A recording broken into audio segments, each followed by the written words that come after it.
Itulah kenapa ibu-ibu paling gampang masuk surga. Jangankan dibilang wangi, dibilang bau, dia jawab iya. Tapi ibu, kalaupun bau, baunya ibu tuh bau surga.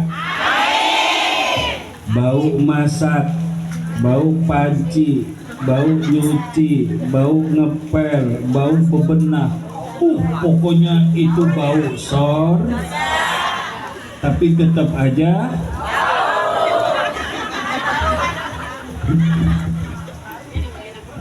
tadi ketika saya mengucapkan dan menyebutkan sebuah nama yang indah, nama yang asbabnya Allah menciptakan segala sesuatu yang kita ketahui dan yang belum kita lihat. Asbab manusia hebat tersebut Allah Subhanahu wa ta'ala tidak mengizinkan sehebat apapun umat terdahulu, seagung dan semulia apapun nabi dan rasul terdahulu, untuk mereka bisa masuk surga kecuali umat manusia yang mulia ini yang pertama masuk ke dalam surga. Asbabnya Allah Subhanahu wa ta'ala menjadikan para nabi dan rasul mengambil persaksian dan minta disaksikan oleh beliau. Sehingga dalam Quran, inna arsalnaka syahidan wa mubasysyiran wa nadhira. Ini bukti bahwa manusia yang barusan kita sebutkan namanya adalah orang paling mulia, orang paling indah akhlaknya, yaitu baginda Nabi besar Muhammad. Karena itu Bapak Ibu jangan lupa sholawat. Coba kalau kita perhatikan Bapak Ibu, berbagai macam ibadah Allah perintahkan kepada kita. Perintah sholat, infak, zakat, sedekah, puasa, haji, umroh, semua perintah kepada hamba-hambanya.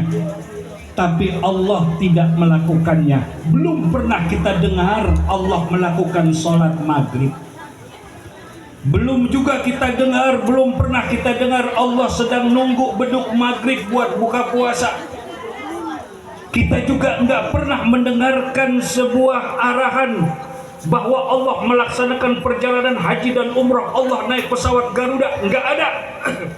Tapi ketika bicara tentang sholawat, di dalam kitab para ulama terdahulu menyebutkan bahwa sholawat adalah seutama-utamanya ibadah, afdolul ibadat, dikarenakan sholawat ini adalah satu ibadah kita, namun yang pertama melakukannya Allah Subhanahu. Di dalam Quran kita sudah hafal bahwa Allah sudah menerangkan Bismillahirrahmanirrahim. Innallaha wa malaikatahu yusalluna 'alan nabi. Sesungguhnya Allah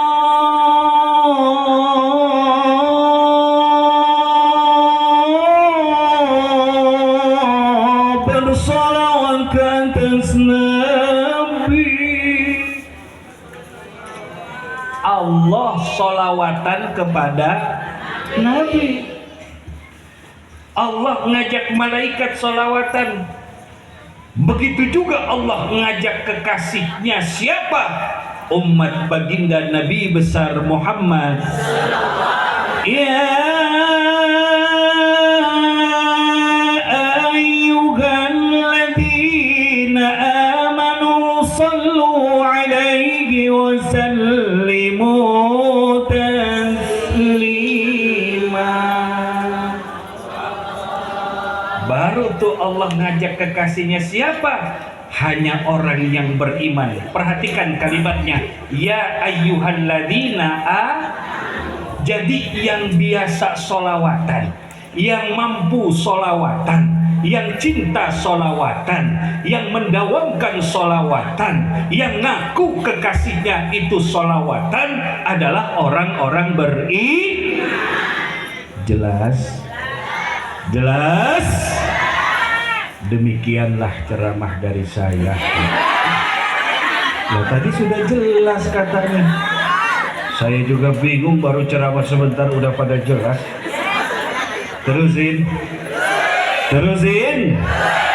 sampai jam 4 subuh. Siap?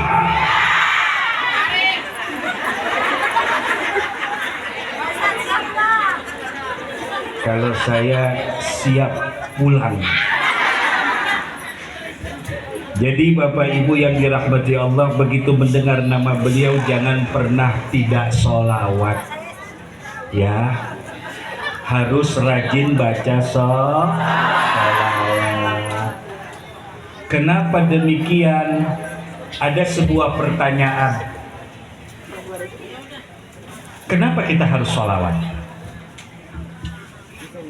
Hal ini tidak diperintahkan kepada para nabi dan rasul sebelumnya, tapi hanya kepada baginda Nabi besar Muhammad SAW kita suruh bersolawat. Kenapa itu? Supaya dapat syafaat. Supaya dapat syafaat. Syafaat itu Allah berikan kepada yang namanya umat Nabi Muhammad. Pertanyaannya, kenapa harus sholawat?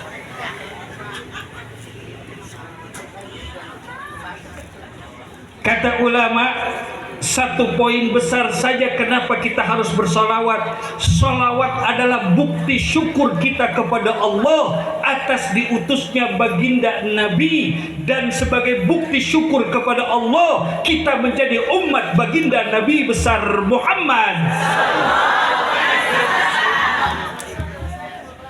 Di dalam kitab ulama, Nabi Musa itu pernah menemukan dalam kitab Taurat ada umat yang mengitari Ka'bah, yang berzikir bagaikan lebah. Ada umat yang siap berperang dan berjihad, pedangnya di belakang punggungnya. Ada umat yang bila bergesernya matahari dia langsung menghadap ke satu tempat untuk melaksanakan ibadah kepada Allah. Ada umat yang rezekinya sedikit, ibadahnya sedikit, tapi dia dicintai oleh Allah. Dan ini yang membuat umat dan membuat Nabi Musa iri. Ya Allah, ini umat siapa? Hum ummatu Ahmada. Kata Allah, itu umat Nabi Muhammad. Berbagai macam keutamaan Nabi Muhammad dalam kitab Taurat sudah dituliskan. Berkali-kali Nabi Musa mengatakan, jadikan aku sebagai nabi tersebut. Apa kata Allah? Nggak bisa wahai Musa. Akhirnya apa kata Nabi Musa? Kalau begitu jadikan aku sebagai umatnya. Tuh, Nabi Musa pengen jadi umat Nabi Muhammad kayak kita. Itulah kenapa kita diminta bersolawat kepada baginda Nabi besar Muhammad. Emang ibu-ibu tuh begini ya modelnya ya. Kalau kita ajak serius, dia mukanya langsung tegang. Awas netes ya.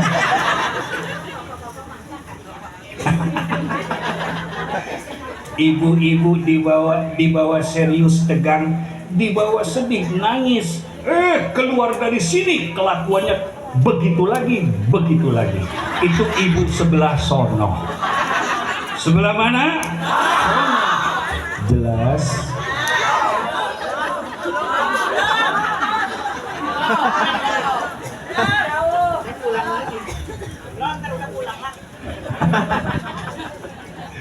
Wa ala alihi wa sahbihi wa man tabi'ahu ila yaumil qiyamah, amma ba'du.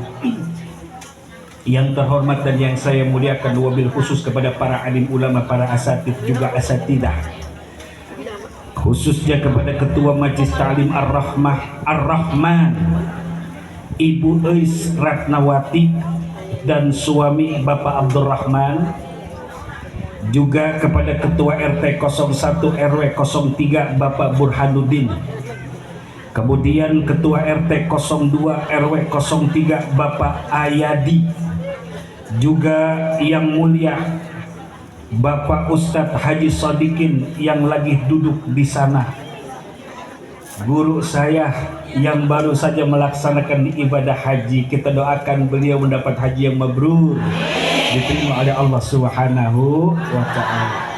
Juga Bapak Nawawi dan juga para ketua Majelis Ta'lim Gabungan An-Nisa yang jilbabnya warna-warni, seragamnya pun warna-warni. Nggak tahu itu seragam apakah sudah lunas atau belum. Nggak ada ya tulisannya ya. Tapi jangan berkecil hati, walaupun ngeridit, yang penting punya. Alhamdulillah. Bu.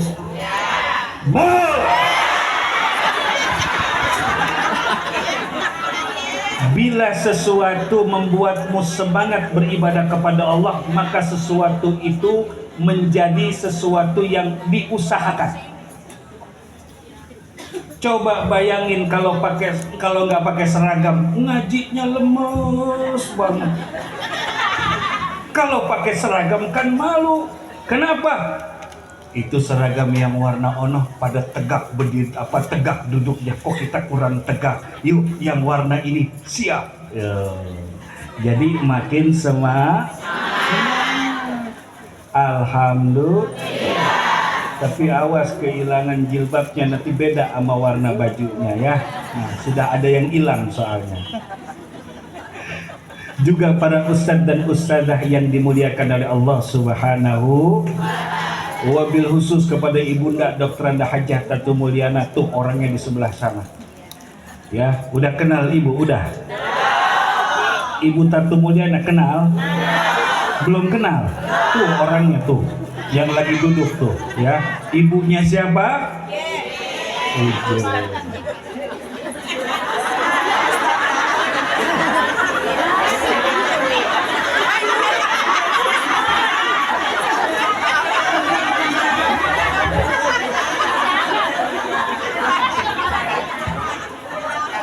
Inilah nasib yang kurang terkenal. Kesian emang ya. Walaupun orangnya udah meninggal, tetap aja yang dipanggil Uje.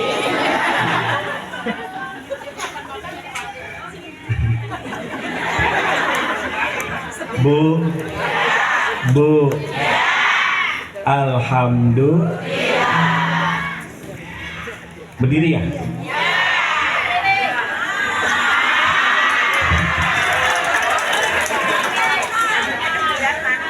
Sengaja saya tadi duduk dulu untuk menyenangkan orang yang nyediain bangku. Coba kalau saya langsung berdiri, yang nyiapin bangku bisik-bisik di belakang, itu Ustadz buat apa gue bikin bangku? Besok-besok gue kasih bangku Ustadz. Alhamdulillah. Baik. Bapak Ibu yang dirahmati Allah,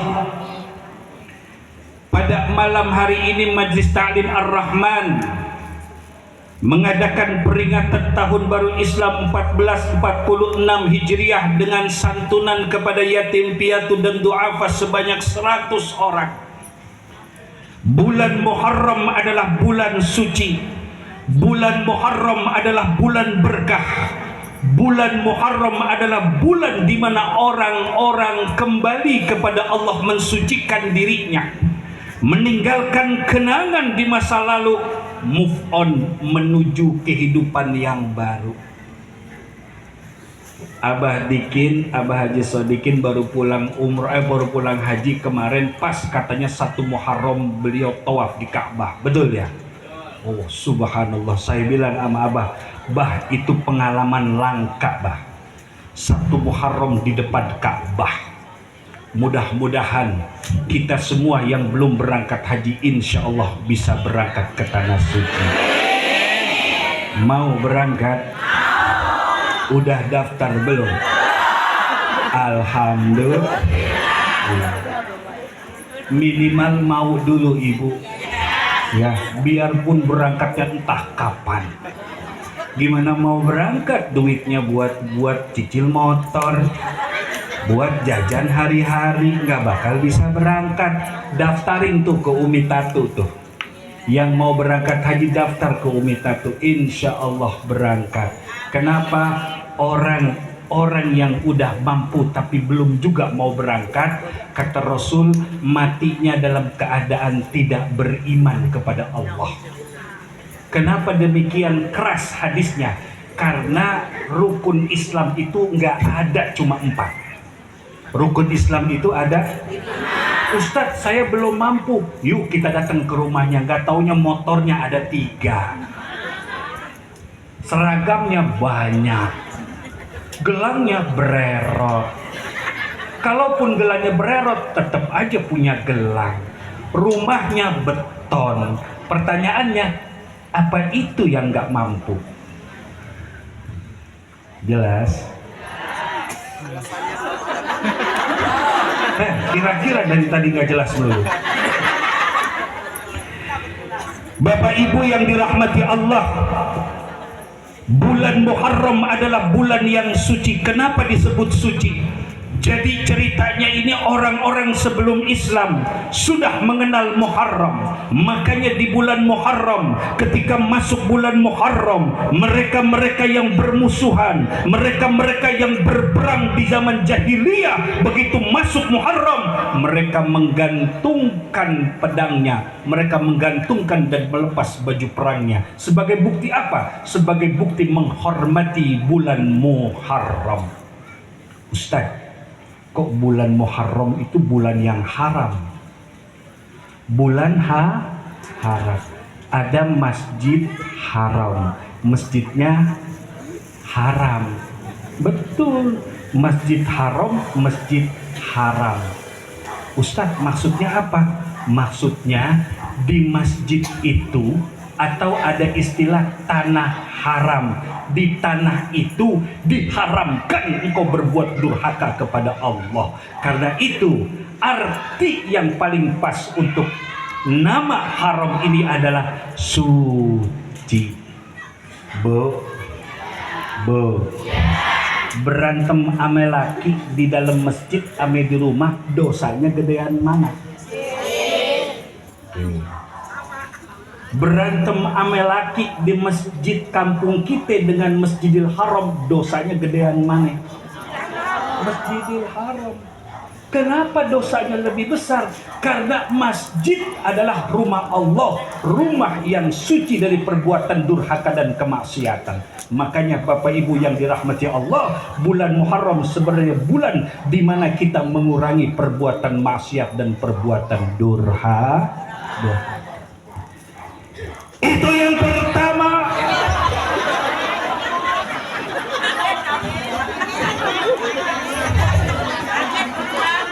Kalau kata guru saya, kaget ini bagian dari obat ngantuk. Yang kedua, poin yang kedua nih ya, kita ngebut aja. Ya, udah nggak berasa, udah jam 11:30. Kurang 2 jam. Poin kedua tentang Muharram yang harus kita perhatikan dan kita sadari serta kita gugah jiwa kita adalah apa? Bersyukurlah engkau kepada Allah. Allah masih memanjangkan umurmu masuk ke 1446. Coba kalau kita flashback ke belakang, sudah berapa banyak saudara, keluarga, teman kita yang meninggal dunia Allah wafatkan di 1445. Kita masih diberikan panjang umur, kita masih diberikan kesempatan hidup. Bukan hanya diberikan Allah panjang umur, disehatkan badannya, dikuatkan tubuhnya, diberikan Allah berbagai macam kesempatan. Ternyata panjang umur, sehat badan, punya kesempatan, ini adalah nikmat yang paling besar. Coba bayangkan, punya kesempatan, panjang umur, tapi sakit. Nggak bisa ngaji, nggak bisa kemana-mana. badan sehat, umur panjang, tapi Allah gak kasih kesempatan ibadah, gak diberikan taufik kepada Allah. Itu badannya, usianya dipakai untuk durhaka kepada Allah. Bagaimana ceritanya? Badan sehat, kesempatan ada, sakaratul maut, mati, selesai urusan. Makanya Bapak Ibu bersyukur kepada Allah, biarpun punya asam urat masih bisa datang ke majelis taklim, betul? Biarpun kolesterol jelemet-jelemet masih bisa duduk di majelis. Biarpun darah tinggi kena diabetes tapi masih bisa duduk di majelis. Alhamdulillah. Ya Imam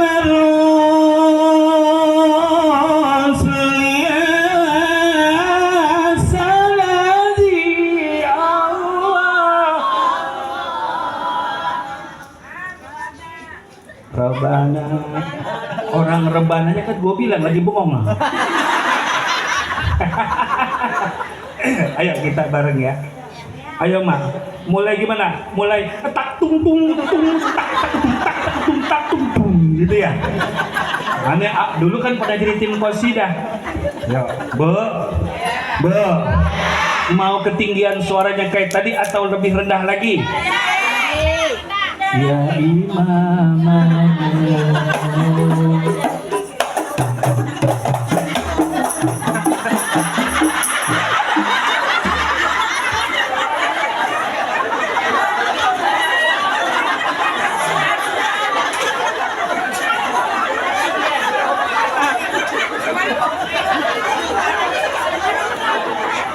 untung kita nggak lagi rekaman.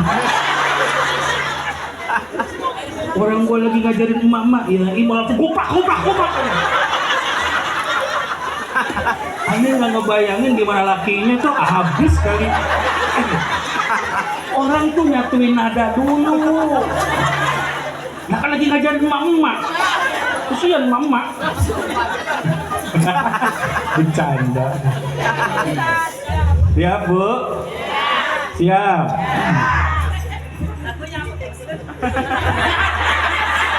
Udah pegang. Kok jadi trauma gitu? Ngelihat Bapak Ustadznya ganteng jadi trauma.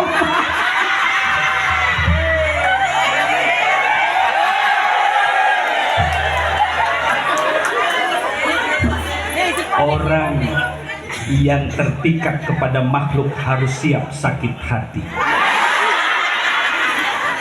Kagak jadi lah. Siap ya? Kok jadi keringetan gitu Mak? Cuman kalau ngaji sama Mama harus Mama begini. Kenapa saya suka sama Mama terus suka bercanda gini? Kenapa? Saya tuh bener-bener kesian ngeliat Mama udah bagus dia hadir di majelis taklim. Kenapa? Pengorbanannya datang ke majelis taklim ini sangat banyak. Dia ngumpetin cucian di belakang pintu. Anak ditinggal, laki bengong aja di rumah, ini kemana? Makanya emak-emak tuh kalau datang ke majelis taklim tuh alhamdulillah. Ditambah lagi, berlebih lagi kalau ada mama gendong anak di sini, gendong datang ke majelis taklim begini aja. Itu pengorbanannya dahsyat. Nih saya nih sama Umi Tatu dulu dibawa ke majelis taklim, jadi kayak begini. Alhamdulillah. Ya Imam Rusli ya sanati anta babullah di muntamati babi dunia ya wa akhirati Allah ya Rasulullah di khutmah ya Imam Ar-Rafi ya Sanadi Anta Babullahi Muntamadi Bagi dunia ya wa akhirati ya Rasulullah di khutbiyadi salli wa sallim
Qadir, Syekh Abdul Qadir Al-Jailani Habibin Nabi.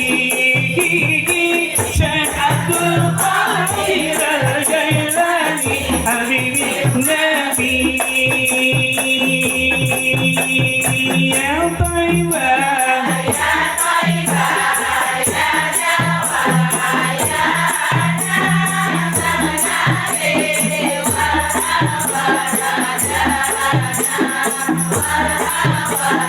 ulang lagi. Ya Taibah, ya Taibah, ya Jawa, ya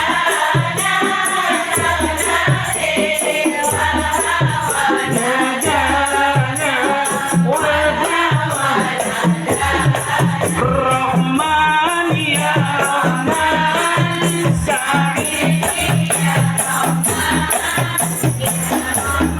bil Quran ilahkan bil Quran wa bi hayatil Quran. Rahman ya Rahman, ya Rahman, ishrah sadri Quran.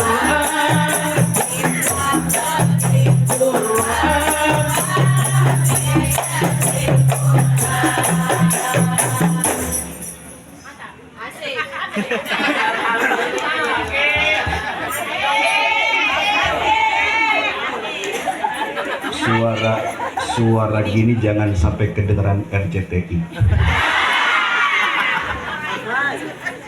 Bahaya. Apalagi masih dekat dengan Jakarta Barat, itu kalau dengar RCTI ada suara kayak begini, itu langsung mereka ngirim 100 mobil parabola, direkam atu-atu. Kemudian tahun depan Idul Fitri ditayangkan saat mati lampu.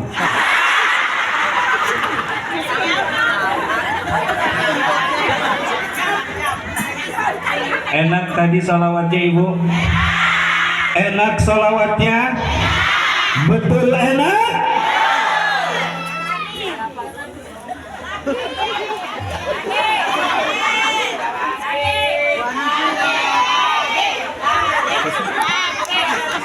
Kalau emang bener yakin itu enak, yakin enak sholawat, coba kita bandingkan dengan yang ini, mana lebih enak?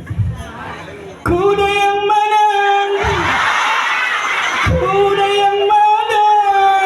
Tuhan senangi.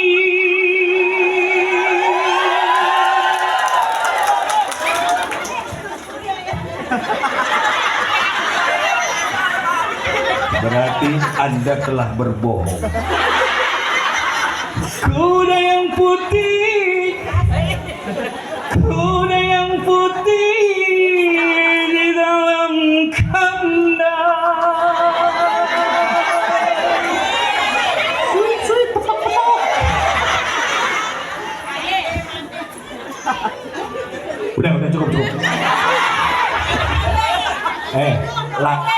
Laki nungguin di rumah laki. Dididik dari maghrib jalannya.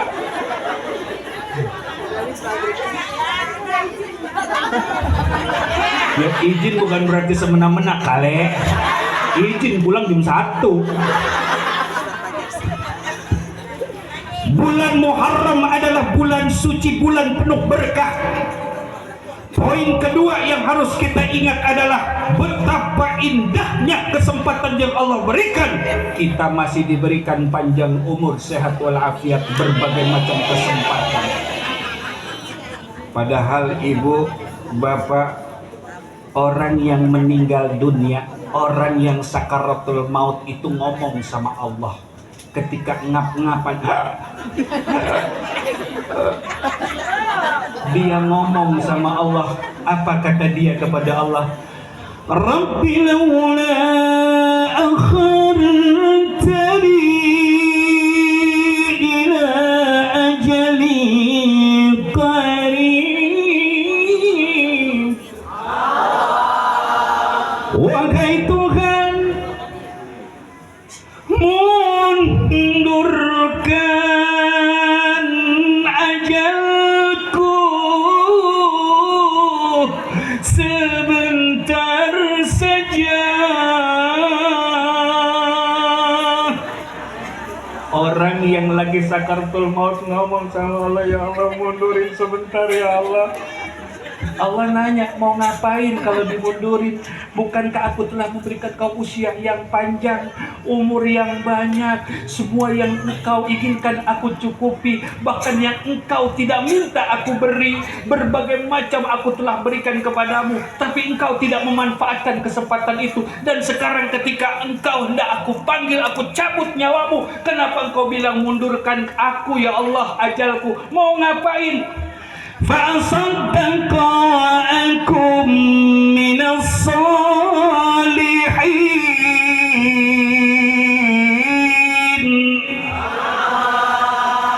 Ya Allah, kalau engkau mundurkan sebentar aja, aku mau sedekah. Nih, sedekah yang kita lakukan sekarang. Ini adalah amal impian mereka-mereka yang sudah sakaratul maut. Bahkan yang meninggal dunia minta dibangkitkan oleh Allah untuk apa? Fa'asaddaqo, untuk sedekah ya Allah, bukan untuk ngaji, bukan untuk sholat, bukan untuk zikir, tapi apa dalam Quran? Fa'asaddaqo, aku akan sedekah ya Allah, aku akan keluarkan hartaku yang kusimpan, aku akan berikan, dan aku akan membuktikan keimananku kepadamu ya Allah dengan bersedekah dan berbagi kepada orang yang ada di sekelilingku. Wa ankum minas salihin.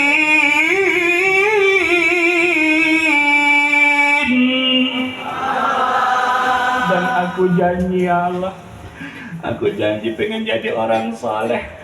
Kemarin mulut ini cerewet ya Allah, kalau aku dikasih kesempatan aku lebih banyak mingkem aja ya Allah. Padahal laki cuma ngomong nengkot sayur asem berasa asin, ya Allah di mulut tuh aja. Itu bini sebelah, bini sini mau.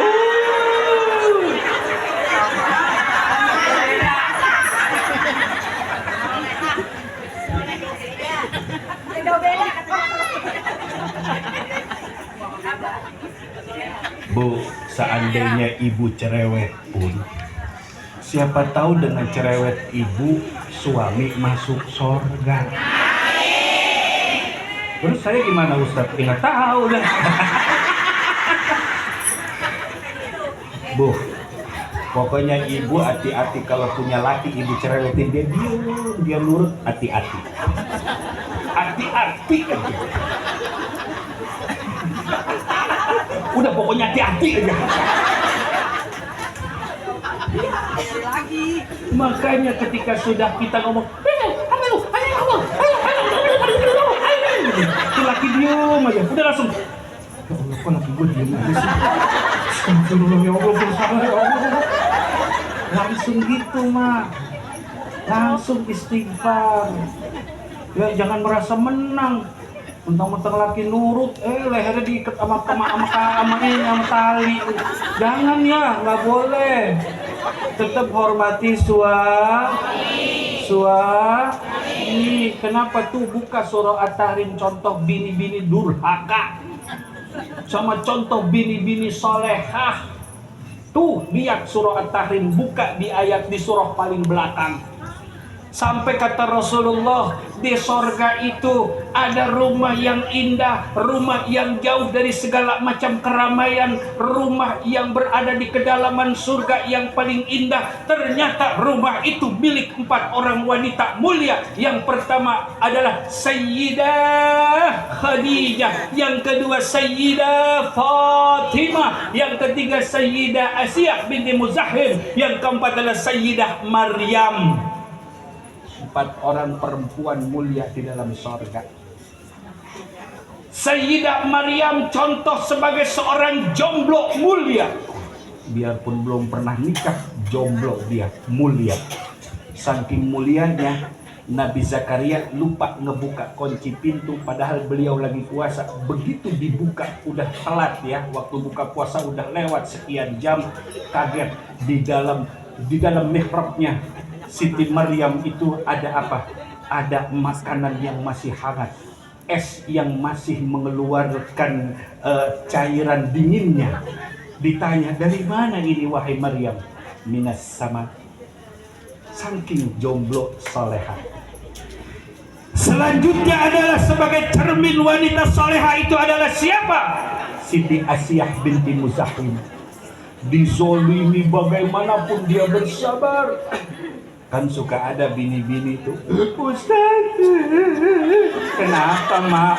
Bini laki aja jahat. Emang kenapa lakinya?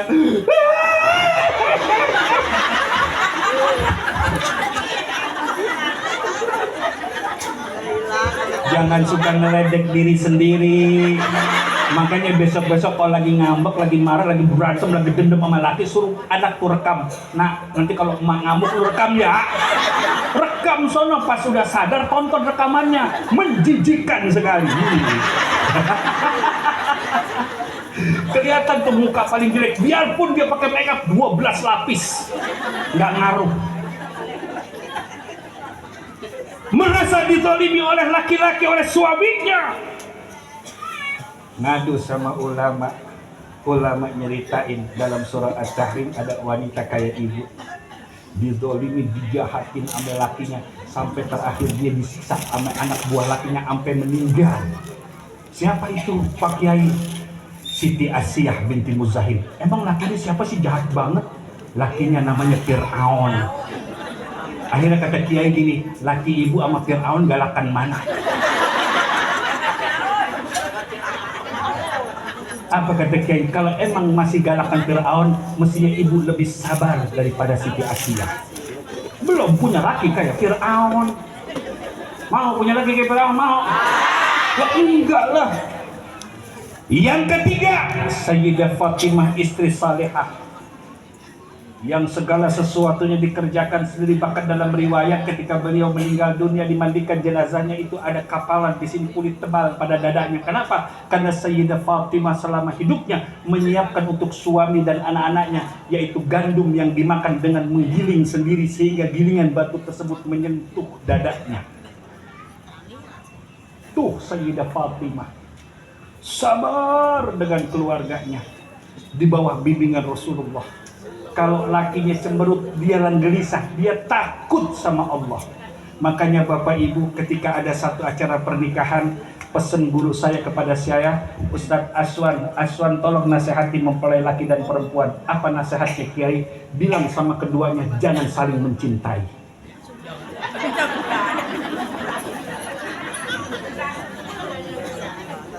Kok begitu Kiai? Iya.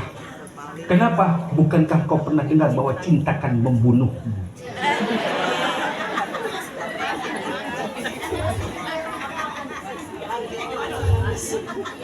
Kalau lagu nanti ya itu amplopnya beda.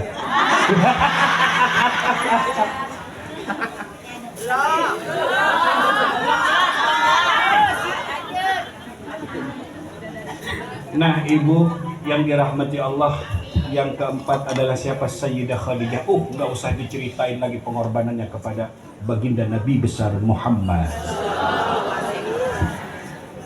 Poin kedua, telah kita dapat sebuah kesimpulan masuk ke dalam bulan baru, tahun baru.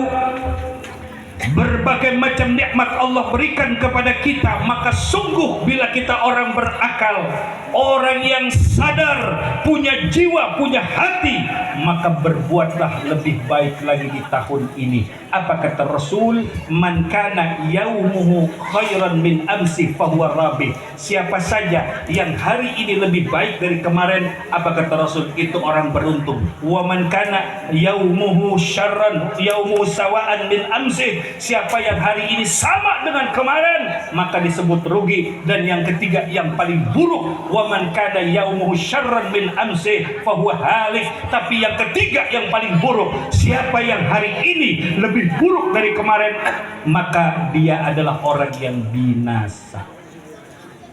Tahun lalu nggak pernah tahajud, tahun ini tahajud. Tahun lalu sedekahnya sedikit, perbanyak di tahun ini. tahun lalu kita kurang berbakti kepada keluarga, tahun ini lebih berbakti. Kenapa? Siapa tahu ketika kita berubah lebih baik di tahun ini, ternyata tahun ini adalah tahun terakhir bagi kita, maka husnul khatimah. Jangan ragu aminnya. Ya. Nah, Bapak Ibu yang dirahmati Allah, pesan ulama kama kita. Coba deh perhatiin ya. Kita doyan ngaji, betul? Berkali-kali hadir ke majlis taklim, betul? Majlis taklimnya 7, seragamnya 8, betul? Enggak, takutnya yang satu lagi dicuci belum kering. Sedangkan di hari itu harus pakai warna biru. Masa dia sendiri pakai ungu? Ya, jadi seragamnya adalah 8. Itu yang ketahuan suami. Yang nggak ketahuan masih ada 3 lagi di lemari kamar anaknya. Nah, itu ibu-ibu belah ono gitu ya. Supaya lakinya nggak stres. Mak, bu, lu ngerigit lagi. Nah, itu bini belah ono. Ayo lo ketahuan lo ya. Ya. Terus selanjutnya ya, kita sering ketemu ulama, sering hadir di majlis-majlis ulama. Kita juga berkali-kali menghadiri peringatan hari besar Islam dari Muharram, Maulid, terus hari-hari besar Islam. Kemudian yang kelima, kita diberikan Allah kesempatan untuk masuk ke bulan-bulan mulia seperti bulan Muharram, nanti bulan Ramadan, bulan Sya'ban, bulan Rajab, dan bulan-bulan suci yang lainnya. Terus lagi Allah memberikan kita pergi ke tempat-tempat suci, pernah ke Masjidil Haram, pernah beribadah di sana, pernah ada di hadapan Ka'bah, pernah duduk di samping makam Rasul, pernah ke Palestina, pernah ke tempat-tempat mulia. Tapi pertanyaannya, semua tempat, semua kesempatan, semua yang pernah kita temui dari orang-orang soleh, kok kenapa ya begitu selesai itu semua, kok akhlak kita masih belum berubah? Kok masih kayak orang yang gak pernah ngaji? Kok masih seperti orang yang gak pernah ketemu ulama? Kalau sudah dihadapkan pada sesuatu yang tidak kita sukai, hilang imannya, yang ada kemarahan dan kebencian. Terus bekal ngaji kemarin pada kemana itu? Sudah banyak waktu kita buang, tapi kenapa kok kita seperti orang-orang yang gak pernah mendengar majlis ta'lim, tidak pernah dihadapkan pada tempat-tempat suci, tidak pernah dihadapkan pada waktu-waktu yang suci? Kenapa kok kita tidak pernah seperti itu? Ternyata kata ulama, penyebabnya ada 5. Jadi ada seorang ulama datang kepada seorang ahli hikmah. Ahli hikmah ini ditanya sama ulama, yang nanya ulama juga, wahai ahli hikmah, kenapa ya aku suka menghadiri kebaikan-kebaikan, tapi kenapa aku seperti orang yang belum bisa berbuat baik? Aku mendengarkan nasihat, tapi kenapa aku seperti orang yang tidak pernah mendengarkan nasihat? Dan aku tidak bisa mengambil manfaat dari ilmu tersebut. Kata ulama, ada 5 hal yang membuat engkau terhalang dari itu. Ada berapa ibu? 5. Dijelasin semua? Ya. Sekarang? Ya. Enggak besok? Ya. Ya Rasulullah,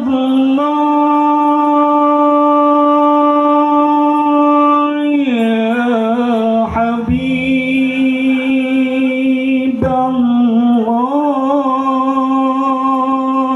Muhammad.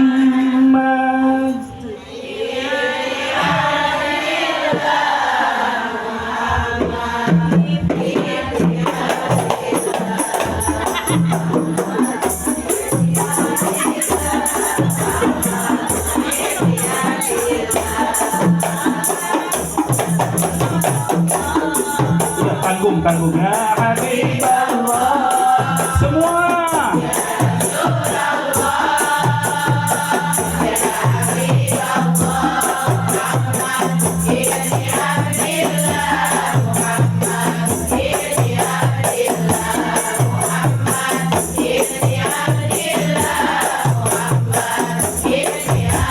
Ya Rasulullah,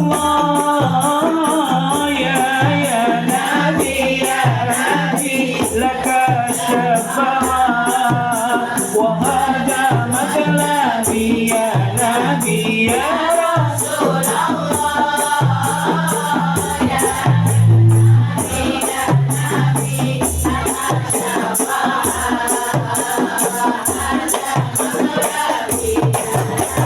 Ya Rasulullah.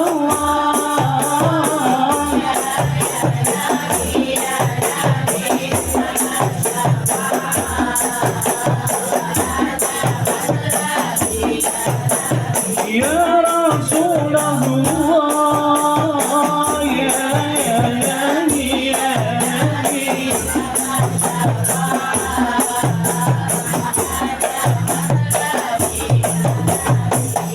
Oke.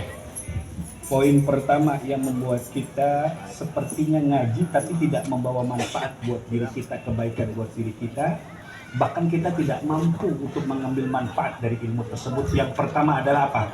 Kata ulama, ente bikin dosa tapi ente jarang istighfar. Bikin dosa tapi ente belum minta ampun kepada Allah. Kenapa? Dosa-dosa ente menghalangi ente dari rahmat Allah. Dosa-dosa ente menjauhkan ente dari cahaya Allah. Orang yang melakukan maksiat, maka kegelapan akan menguasai dirinya. Padahal kata Rasulullah, barang siapa yang membiasakan istighfar, man lazimal istighfar, barang siapa yang melazimkan istighfar, barang siapa yang mendawamkan istighfar, ja'alallahu min kulli dhikin makhraja. Kalau berbagai macam kesempitan dihadapinya, maka Allah berikan kepadanya emergency exit, jalan keluar yang lain. Yang kedua, wa min kulli hammin farajan. Kalau ada yang menyempitkan dadanya, menyempitkan rasa dan hati serta pikirannya, maka Allah jadikan semua itu sebagai kebaikan buat dirinya untuk lebih indah lagi mengambil hikmah dari berbagai macam kejadian yang terjadi pada dirinya. Dan yang ketiga kata Rasulullah, jangan kaget kalau ente rajin istighfar, ente membiasakan istighfar, ente akan dapat rezeki yang ente nggak pernah usahakan. Kita nggak pernah kerjain, tiba-tiba rezeki itu datang. Itu yang disebut, yang dimaksud warazaqahu min haitsu la yahtasib. Kata Rasulullah begitu. Dan kata ulama, yang dimaksud dengan rizki yang tidak disangka-sangka adalah ente nggak pernah ngerjain usaha tersebut, tapi ente dapat rezeki dari tempat-tempat tersebut. Berbagai macam kemuliaan dan kemudahan Allah berikan. Man amila salihan min dzakarin aw untha wa huwa mu'minun falahu falanuhyiyannahu hayatan thayyibatan. Kata Allah dalam Quran, barang siapa laki atau perempuan selama dia beriman kepada Allah, mengamalkan amal kebaikan, apa kata Allah? Maka Allah akan berikan kepadanya kehidupan yang lebih baik. Kita ingin kehidupan lebih baik, coba kurangin dosa. Yang biasa emosi jangan terlalu diikutin. Kenapa? Karena emosi ini kendaraan setan menuju yang diinginkan oleh setan. Sekarang zaman susah, zaman kesulitan, jangan salah keadaan akan mengurangi ente taat kepada Allah dan durhaka kepada Allah. Tuh yang pertama, berdosa tapi belum Yang kedua,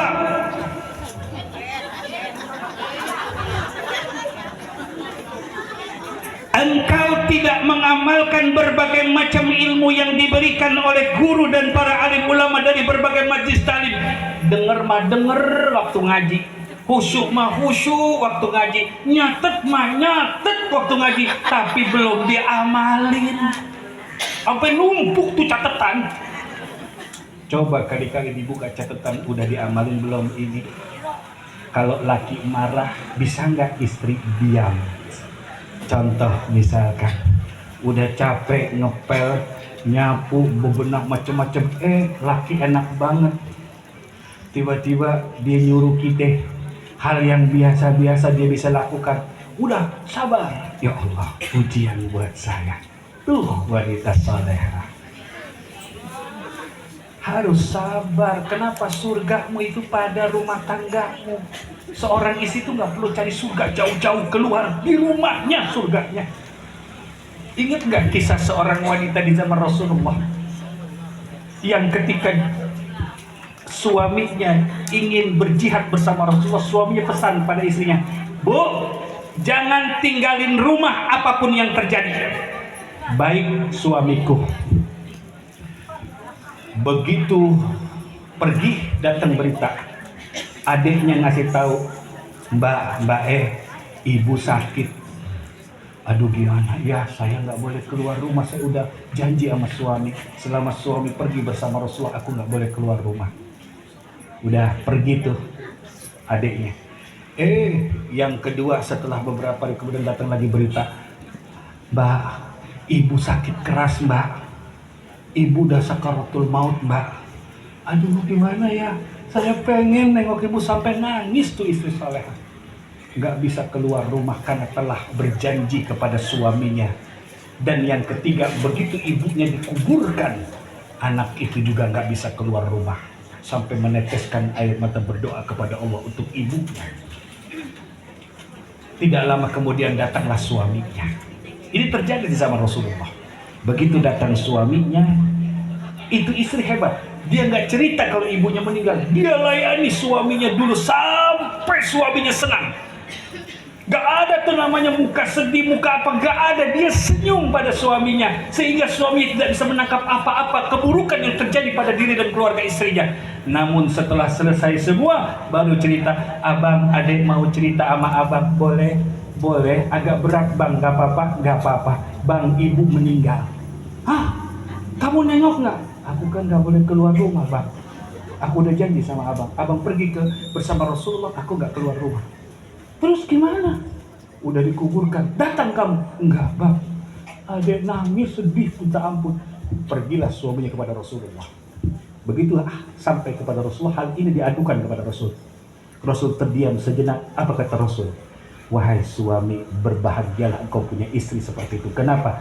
Asbab istrimu tadinya ibunya hendak disiksa dalam kubur, Allah berikan ampunan karena dia berhasil mendidik anak salehah.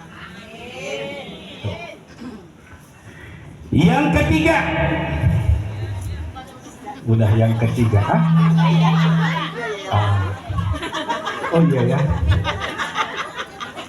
yang ketiga, yang keberapa? Jantungan nggak? Ini nggak jantungan, ininya nggak kedengeran. Yang ketiga yang membuat seseorang tidak mampu mengamalkan ilmu yang didapat, seseorang yang datang ke tempat-tempat berbagai macam kebajikan dan dia seperti belum pernah mendapatkan kebajikan itu. Hal yang ketiga apa kata ulama? Yaitu mereka-mereka keempat ya. Jangan marah-marah, biasa aja. Dendam amat. Yang ketiga kata ulama apa? Mereka bergaul dengan orang-orang saleh, kumpul bersama ulama, tapi kenapa kok tidak bisa meneladani akhlak mereka? Duduk sama bunyai, istri dari kiai, tapi nggak bisa meneladani akhlak mereka. Malah kita gaya kayak preman. Ya, nah itu yang ketiga. Kemudian yang keempat kata ulama, yang membuat engkau tidak mampu mengambil hikmah dari berbagai macam kejadian apa?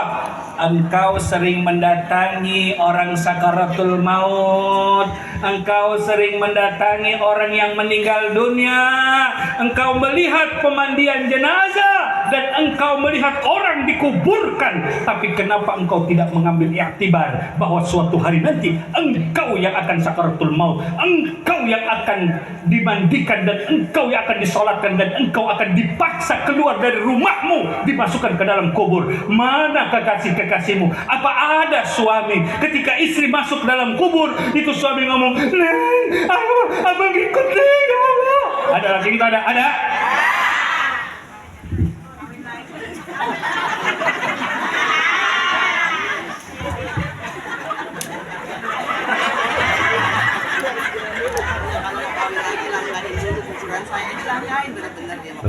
Tadi ada jawaban dari bunda, kalau kawin lagi katanya langkai dulu kuburanku.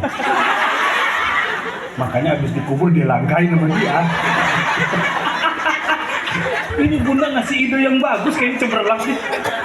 Tapi untung laki-lakinya dikit tuh. Waduh ya, paling ada abadikin tuh ya. Kalau abadikin mah insya Allah istiqomah. Beliau selalu berdoa untuk keluarganya. Rabbana hab lana min azwajina wa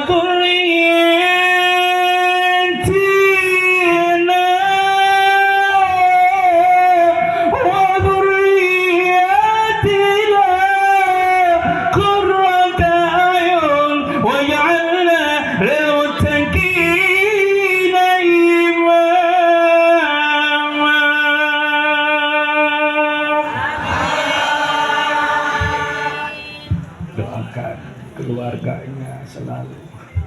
Pak, Bu, sebenarnya kalau pengen keluarga kita sejahtera, anak keturunan kita, khususnya kalau kita meninggal dunia atau kita duluan meninggal, gampang caranya. Kenapa? Tikus orang ceramah. Tikus dengerin Itu tikus tahu.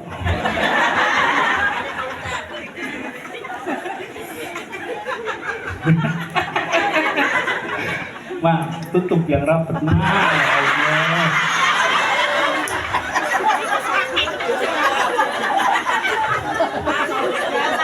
Ini mau ngomong gak tega.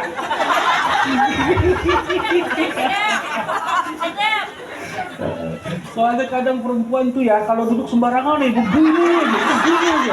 Ya Allah. Kebiasaan depan lakinya begitu. Jangan mak, duduk yang rapi perempuan tuh iftiros begini, duduk pokoknya yang bener aja. Ya, ini jangan kesana kemarin tuh. Udah.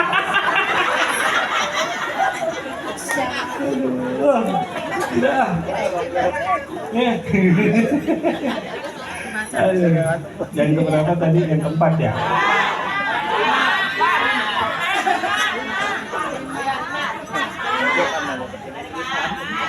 Sekarang yang kelima, betul nggak? Yang kelima kata ulama apa? Mereka-mereka yang tidak bisa mengambil manfaat dari ilmu, mereka-mereka yang tidak bisa mengambil manfaat dari majelis-majelis yang mereka hadiri adalah apa?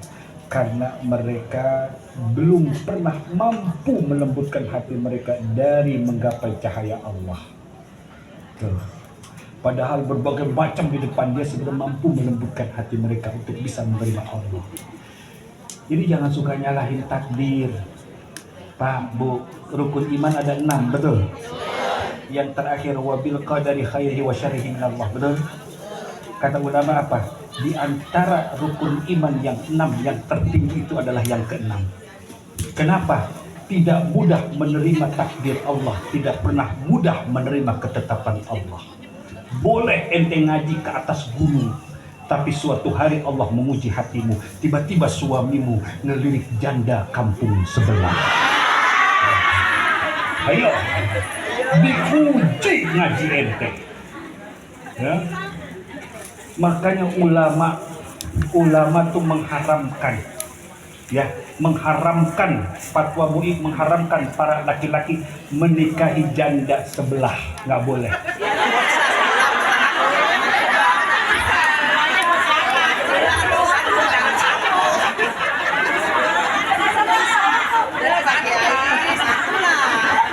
Abah, Bah, sholat di atas pesawat boleh nggak, Bah? Nggak boleh. Kemarin ada yang nekat pada meninggal, lagian sholat di atas pesawat. Sholat itu di dalam pesawat, ya. Ya tidak tuh. Termasuk ingat nih anak-anak kita kalau nikah jangan pernah nikahin dia dengan tetangga sekampung.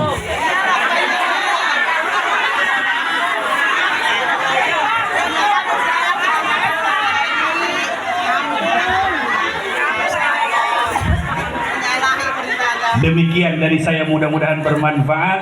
Wallahul muwaffiq ila aqwamit thoriq. Assalamualaikum warahmatullahi wabarakatuh.